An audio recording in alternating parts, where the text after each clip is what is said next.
ఇక ఎగవేతల గురించి అయితే మిమ్మల్ని ఎన్నిసార్లు ఉరిదీయాలో తెలియదు. మరి ఉరిదీయాలి అని మాట్లాడుతున్నావు.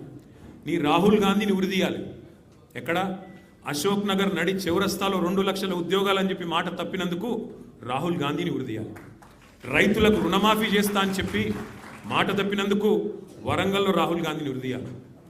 బీసీలకు 42% రిజర్వేషన్ అని చెప్పి మాట తప్పినందుకు మీ నాయకత్వాన్ని, కాంగ్రెస్ నాయకత్వాన్ని, రాహుల్ గాంధీని, రేవంత్ రెడ్డిని కామారెడ్డిలో ఉరిదీయాలి. ఉరి తీసుకుంటూ పోతే 420 హామీలు ఎగ్గొట్టినందుకు 420 సార్లను నీ 420 కాంగ్రెస్ పార్టీని ఉరిదీయాలి.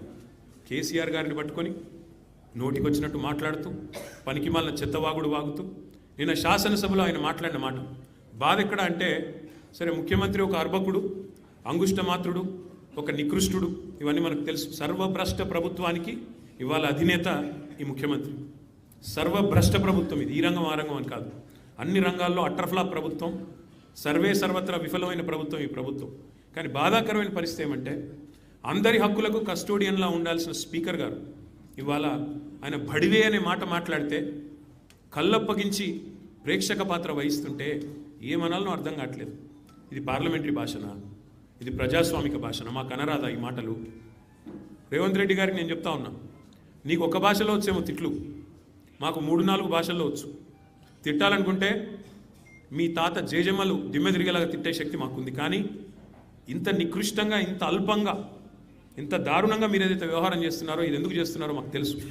ఎందుకంటే మీ అజ్ఞానాన్ని కప్పిపుచ్చుకోవడానికి. నీకు ఐఐటికి IIITకి అంతరం తెలియదు. ఐఐటికి IIITకి అంతరమే తెలియదు నీకు. నీకు బచావత్కు, బ్రజేష్ కుమార్ ట్రిబ్యునల్కు తేడా తెలియదు.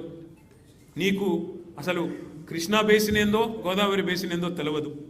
నీకు అసలు తెలంగాణకి ఏం కావాలో తెలియదు. నీకు తెలిసిందల్లా ఒకటే, దోచుకోవడం, దాచుకోవడం తప్ప నీకు తెలిసింది ఏమీ లేదు. ఒక అజ్ఞానివి, ఒక ఉష్ట్రపక్షివి నువ్వు. ఏమనుకుంటున్నావు? నిన్న చెప్తున్నాడు ఆయన, తెలంగాణ కోసం అంటే ఈ మహానుభావుడు ప్రాణాలు ఇస్తాడంట. నువ్వు తీసిన ప్రాణాలు చాలు, నువ్వు తీసిన ప్రాణాలు చాలు. ఇప్పటికే 836 మంది రైతులను పొట్టన పెట్టుకున్నాడు రేవంత్ రెడ్డి వచ్చిన తర్వాత. 100 మంది పైచిలకు ఆటో డ్రైవర్లను పొట్ట పెట్టుకున్నాడు. 100 మంది పైచిలకు గురుకులాల్లో పిల్లలను పొట్టన పెట్టుకున్నాడు. 48 మంది నేతన్నలను ఉసురు పోసుకున్నావు. ఇప్పటికే నువ్వు తీసిన ప్రాణాలు చాలు. నువ్వు ఆనాడు తెలంగాణ వాదుల మీదకి, తెలంగాణ బిడ్డల మీదకి తుపాకీ తీసుకొని పోయి తెలంగాణ ఉద్యమాన్ని అవమానించింది ఎవరు మర్చిపోలేదు. ఇవాళ ఏదో పేమెంట్ కోటాలో అదృష్టం బాగుండి అడ్డిమారి గుడ్డి దెబ్బలో ముఖ్యమంత్రి అయినావు రేవంత్ రెడ్డి. నీ వాగుడు, నీ అల్పబుద్ధి ప్రపంచం మొత్తం చూస్తూ ఉంది. ఒకటి మాత్రం వాస్తవం, నీలాంటి వ్యక్తుల వికృతమైన మాటలతో కేసీఆర్ గారి స్థాయిని మీరు తగ్గించలేరు. మీరు ఎవరేమనుకున్నా సరే, నీ కాంగ్రెస్ పార్టీ నాయకత్వం ఏమనుకున్నా సరే నువ్వు తగ్గించలేవు. ఇవాళ నదీ జలాల్లో తెలంగాణకు అన్యాయం జరిగింది దశాబ్దాలు కంటే. నిన్న ముఖ్యమంత్రి గారు ఒక మాట చెప్పారు, మాట్లాడుతూ అన్యాపదేశంగా చెప్పినాడు.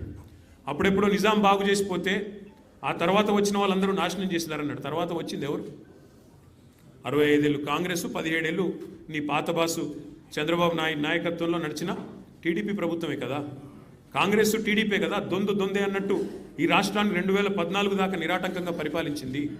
మరి నిన్న మీరు ఏ నిందారోపణలు అయితే చేశారో ఖచ్చితంగా దాని బాధ్యత, దాని యొక్క ద్రోహం ఏదైతే జరిగిందో తెలంగాణకు, దానికి పరిపూర్ణమైన బాధ్యత కాంగ్రెస్ పార్టీ వహించాలని చెబుతూ, మరి ఈరోజు వాస్తవాలను చెప్పడానికి నీళ్లల్లో తెలంగాణకు జరిగిన ద్రోహాన్ని మరి ఏ రకంగా కేసీఆర్ గారు సరిదిద్దే ప్రయత్నం చేశారో ఇవన్నీ మా శాసనసభాపక్ష ఉపనాయకులు, మాజీ ఇరిగేషన్ మంత్రి, సీనియర్ నాయకులు, సిద్దిపేట శాసనసభ్యులు హరీష్ రావు గారు వివరిస్తారు. వారిని రావాలని